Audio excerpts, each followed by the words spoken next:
Tired of those long, sprawling bullet point lists that make your Word documents look a mess? I'll show you how to magically stack them side by side, transforming your text into a clean, professional layout in under 90 seconds. First things first, select the bulleted list you want to rearrange. You can do this by clicking and dragging your mouse over all the bullet points. Next, navigate to the Layout tab in the ribbon at the top of your Word window. It's usually right next to Home and Insert.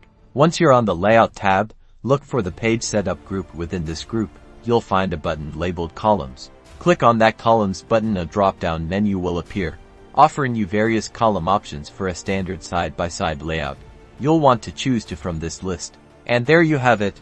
Your bullet points are now neatly organized into two columns, making your document much easier to read and visually appealing.